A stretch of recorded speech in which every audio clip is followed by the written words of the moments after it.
नमस्कार दोस्तों, स्वागत है आपका विजन इंस्टीट्यूट के ऑनलाइन लर्निंग प्लेटफॉर्म पे। और मैं विशाल लेकर आया हूँ आज नया टॉपिक। हो क्या रहा है कि यूएन जो है वो नया एक ओशन बायोलॉजिकल डाइवर्सिटी पे एक ट्रीटी साइन करने जा रहा है। ये ट्रीटी की जो डिमांड है ये लगभग 2018 से चली आ रही है कि 2018 से ये ट्रीटी साइन करना है। ट्रीटी क्यों साइन करना है?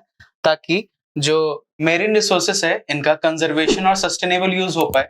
जो ओवर हम लोग यूज कर देते हैं, ओवर यूज करने के कारण देखा गया कि बहुत सारा डाइवर्सिटी जो है मेरीन में, बहुत सारे फिशेस, बहुत सारे जो सी लाइफ है उनका बहुत ज्यादा डिस्ट्रॉय हो गया था। तो इस कारण से ये ट्रीटी साइन की जा रही है। एक पूरा इंटर गवर्नमेंटल कॉन्फ्रेंस बुलाया है इस बार में और यूएन वहां इस ट्रीटी को साइन करने जा रहा है। तो देखते हैं कि इसके पीछे ऑब्जेक्टिव्स क्या क्या है, इस ट्रीटी से क्या क्या फायदा होगा। तो एक बार आगे देखते हैं वीडियो में। So the first objective is, ये देखिए ट्रीटी क्या कहना चाह रहा है यहाँ पे। ट्रीटी जो भी कंजर्वेशन या सस्टेनेबल यूज है मेरिन डाइवर्सिटी का, क्योंकि प्राइमरी एम तो यही है जी हाँ कि सस्टेनेबल यूज हो, उतना ही यूज हो जिससे आने वाली फ्यूचर जनरेशन को कमी ना पड़े। ठीक है, तो बिल्कुल कंजर्व करना है। ठीक है, और मेरिन डाइवर्सिटी को सस्टेनेबली यूज करना है। ठीक है, जिससे जो भी आपका नेशनल मेरीटाइम जोन है उसके बियॉन्ड में जो आप जाके ये काम करते हो, जो भी मेरीन रिसोर्सेस का यूज करते हो आप, तो उसके लिए है ये ट्रीटी कि आप कितना क्या क्या कर सकते हो, ये सब कुछ बताएगा इसमें। दूसरा, ये और क्या एड्रेस करेगा? सबसे पहले मेरीन जेनेटिक रिसोर्सेस। ठीक है, मेरीन में जो भी रिसोर्सेस मिलते हैं, मेरीन रिसोर्सेस, उनमें किसका क्या क्या राइट होगा, जो बेनिफिट शेयरिंग क्या क्या होगा, एनवायरमेंट इंपैक्ट असेसमेंट क्या क्या होगा, उसके बाद आपका मरीन जो टेक्नोलॉजी है उसका ट्रांसफर। तो ये इन सब चीज से डील करेगा। थर्ड क्या है? ये एग्रीमेंट डिसाइड करेगा कि जो कंपनीज की राइट्स हैं, ठीक है, जो कंपनीज की राइट्स जो बेसिकली एक्सप्लोर करेंगे बायोलॉजिकल रिसोर्सेज को हाई सीज में, उन कंपनीज के राइट्स के बारे में भी डिस्कशन करेगा। ठीक है, जैसे हम देख रहे हैं कि जैसे बायोटेक्नोलॉजी में काफी एडवांसमेंट आ गई है, जेनेटिक इंजीनियरिंग में काफी एडवांसमेंट है। तो इससे क्या है ना कि बहुत सारी कंपनीज जो है उनका एक्सोटिक माइक्रोब्स में और अदर ऑर्गेनिजम्स में जो भी अनडिस्कवर्ड है उन सबको ढूंढने में इनका पोटेंशियल जो है वो काफी अच्छा है। तो इस तरह से हम उनको कोशिश कर सकते हैं कि जो भी आपका ड्रग्स है, वैक्सीन है और भी बहुत सारा कमर्शियल एप्लीकेशंस में इन कंपनीज के टेक्नोलॉजी को यूज किया जा सकता है। अब क्योंकि मरीन लाइफ जो है ऑलरेडी जो आप कह सकते हैं कि इंडस्ट्रियल फिशिंग के कारण, क्लाइमेट चेंज और बहुत सारा जो भी यूजेस हुआ है, जो भी एक्सेसिव यूजेस हुआ है, इसके कारण धीरे धीरे जो डाइवर्सिटी है कम होते जा रही है। मरीन लाइफ जो है उस पर काफी टेंशन है, संकट में है। तो in that case basically this treaty will try to protect marine resources. This treaty is also trying to fix the limit कि किसको कितना यूज करना है, किसका कितने पावर में। तो दिस इज द थिंग। ठीक है, आगे अब हम देखते हैं कि बेसिकली हाई सीज क्या होता है और उसके बाद हम देखेंगे कि यूएन क्लोज क्या है जिसके अंदर ये ट्रीटी साइन हुई। तो दोस्तों देखते हैं हाई सीज क्या है। हाई सीज में क्या होता है कि कंट्री जो है ना, आपको एक मैप भी दिख रहा होगा, जो लगभग 200 नॉटिकल माइल है, जो कि 370 किलोमीटर्स है, वहां तक जो शोर लाइन से अपना 200 नॉटिकल माइल्स तक बेसिकली जो कंट्रीज हैं उसको वो प्रोटेक्ट कर सकती हैं, वाटर को एक्सप्लॉइट कर सकती हैं। लेकिन उसके बियॉन्ड, ठीक है, जो भी उसके बियॉन्ड है, वो जो एक्सक्लूसिव इकोनॉमिक जोन्स होता है कंट्रीज का, उसके बियॉन्ड जो भी है उनको कंसिडर हम करते हैं बेसिकली इंटरनेशनल वाटर और हाई सीज। ठीक है, हाई सीज जो है ना वो अर्थ का 2/3 ओशंस का पार्ट बनाते हैं बेसिकली, और 90% ऑफ हैबिटेट देते हैं, लाइफ देते हैं बेसिकली, और लगभग $16 बिलियन में अकाउंटिंग आता है इसका कि इतना का फिश कैच होता है इन हाई सीज में। ठीक है, याद रखिएगा, कोई भी वैल्यूएबल मिनरल डिपॉजिट्स है ना, उनके लिए भी ये सब प्राइम में आते हैं। ठीक है, बिल्कुल प्राइम टेरिटरी है, यहीं पे वैल्यूएबल मिनरल्स और मटेरियल्स भी मिलते हैं।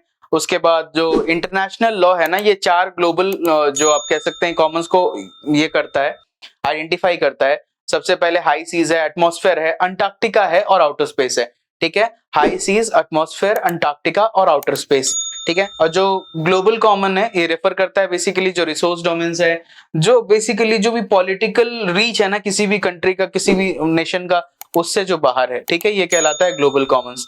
तो अब देखते हैं कि हाई सीज को बेसिकली रेगुलेट कौन कौन से लॉ से किया जाता है। Okay, so now let's see the regulations of the high seas. Basically it is regulated by UN clause. What is UN clause actually? UN clause is nothing but United Nation Convention on the law of seas. ठीक है, कब adopt हुआ था? Let's see. Adopted in 1982. ठीक है, क्यों adopt हुआ था? Basically to establish jurisdictional jurisdictional limit, ठीक है, ओवर ओशन वाटर्स, कि आपका कितना जुरिस्डिक्शन में आता है, आपका ओशन का रीच कितना होगा। तो इन्होंने फाइनलाइज किया कि 12 जो है ये मेरा टेरिटोरियल लिमिट है, ठीक है, और 200 जो होगा वो मेरा EEZ होगा, ठीक है, यानी एक्सक्लूसिव इकोनॉमिक जोन्स। और एक अच्छा क्वेश्चन है कि इंडिया कब सिग्नेटरी बना, तो इंडिया सिग्नेटरी बन गया था आपको 1982 में ही, ठीक है।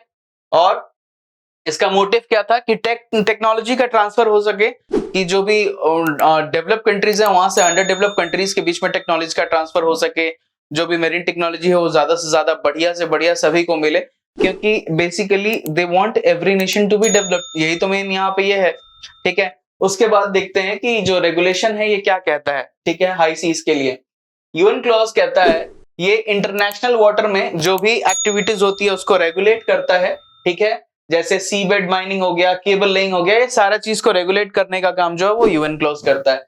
नेक्स्ट, ये जो रूल्स है ना, जो भी यूज कैसे कैसे होगा ओशन का, ये सारा नियम कानून कौन बनाता है, तो भैया यूएन क्लॉज बनाता है, ठीक है।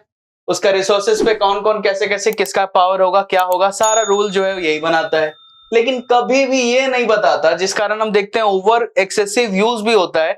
इसका एक मुख्य कारण ये है ना कि यूएन क्लोज जो है ये इस मुद्दे पे साइलेंट है कि स्टेट्स को किस तरह मेरीन डाइवर्सिटी या मेरीन रिसोर्सेज का जो यूज है करना चाहिए, सस्टेनेबल यूज कैसे करना चाहिए, कैसे एक्सेसिव यूज नहीं करना चाहिए, इसका लॉ इस बारे में साइलेंट है।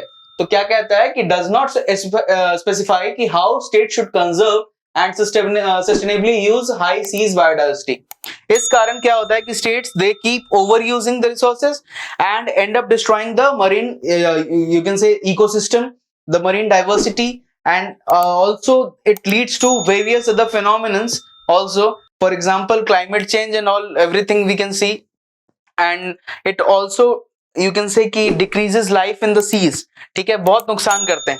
उसके बाद कोई भी ऐसा ट्रीटी नहीं है ना जो बायोडाइवर्सिटी को प्रोटेक्ट करने के लिए या वल्नरेबल इकोसिस्टम जो है ना सी में जो भी बायोडाइवर्सिटी, जैसे हमारे यहाँ पे है एनवायरमेंट का बायोडाइवर्सिटी का यूज का है, लेकिन सीज में करने के लिए कोई भी ऐसा कोई ट्रीटी अभी तक बना नहीं है। तो इसका कारण क्या होता है, इसके कारण जो है ये बहुत ही मुख्य तरह से बहुत गलत तरीके से उपयोग होता है ओशंस का, बहुत ओवर फिशिंग होती है, इंडस्ट्रियल फिशिंग होती है, जिसके कारण जो मरीन लाइफ है वो पूरा लॉस हो जाता है, मरीन बायोडाइवर्सिटी को बहुत नुकसान होता है। तो इस कारण से ही यूएन जो है ये ट्रीटी साइन करने जा रहा है ओशन बायोलॉजिकल डाइवर्सिटी पे। इससे आने वाले समय में बहुत फायदा होगा ओशंस के लिए, क्योंकि अब एक लिमिट तय हो जाएगी कि इससे ज्यादा आपका जो है आप ये काम नहीं कर सकते, और ओशन बायोलॉजी ओशन में बेसिकली बायोडाइवर्सिटी को बचाने में काफी मदद करेगा। तो आशा करता हूँ कि वीडियो अच्छा लगा होगा। ऐसी ही ज्यादा जानकारी के लिए प्लीज हमारे साथ जुड़े रहें, हमारे चैनल को सब्सक्राइब करें। धन्यवाद।